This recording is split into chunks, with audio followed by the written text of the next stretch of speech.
I will definitely go, whether they give leave or not. Baldev was advising all the boys to go and watch the circus. The matter was that a circus company had come to a field near the school. Advertisements for it had been pasted all over the city walls. In the posters, all kinds of wild animals were shown doing strange and unusual tricks. The boys were eager to see the show. The first performance was to begin at night, but the headmaster had forbidden the boys from going there. The advertisement was attractive.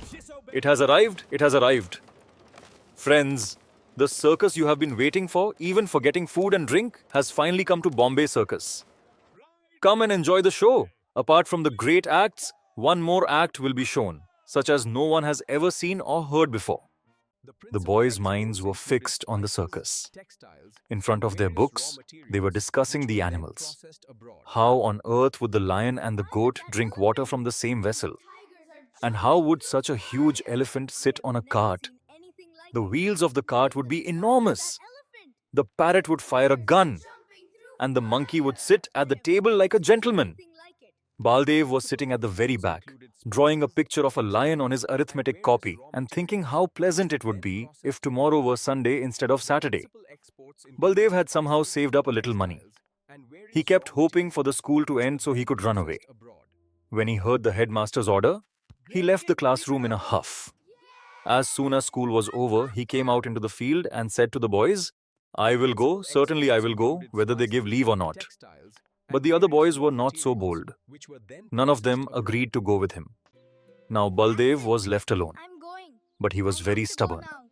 Once a thought settled in his mind, he made sure to carry it out. On Saturday, while the other boys went to play ball with the teacher, Baldev quietly slipped away toward the circus. As soon as he reached there, he bought a 1 anna ticket to see the animals and began looking at them. After seeing these animals, Baldev became very annoyed in his heart. Was this a lion? It looked as if it had been suffering from malaria for months. What would it leap 20 feet high for? And this is the tiger from the wild forest? It looked as though someone had sucked all the blood out of it. It lay there like a corpse. And that bear? What a bear!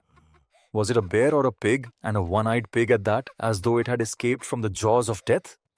The cheetah, however, looked a little lively, and so did a 3-legged dog. He laughed loudly. Who had cut off one of its legs? He had seen tailless dogs before, but today he had seen a legless dog. And how would it run? Then he felt sorry that he had left the ball game and come here for nothing. Even that 1 anna had been wasted. Just then he saw a huge balloon.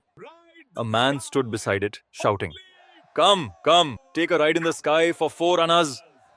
He was still looking in that direction when suddenly he heard a noise and started in alarm. Turning around, his heart trembled with fear. Somehow, the same cheetah had come out of its cage and was running straight toward him. Baldev ran for his life.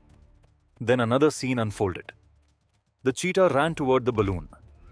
The man holding the balloon's rope saw the cheetah coming toward him and ran away in panic. Baldev could think of nothing else, so he quickly climbed onto the balloon. The cheetah also leaped onto it to catch him. The man had already dropped the rope and run off. The balloon was fully ready to rise. As soon as the rope was released, it went up. Baldev and the cheetah both rose into the air. In no time, the balloon had risen as high as a palm tree. Baldev looked down once, and people below were shouting and telling him how to save himself. But Baldev was completely out of his senses. He could not understand anything. As the balloon rose higher and higher, the cheetah grew more and more terrified. It could not understand who was carrying it toward the sky. It could easily have devoured Baldev, but now it was worried about its own life.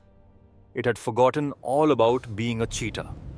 At last, it became so frightened that its legs and paws gave way, and it slipped and fell upside down.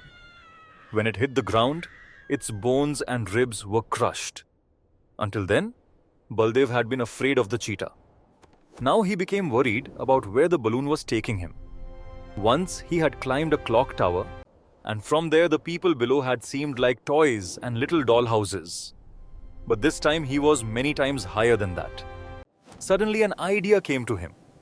He had read in a book that if the mouth of a balloon is opened, the gas escapes and the balloon comes down. But he did not know that it must be opened very slowly.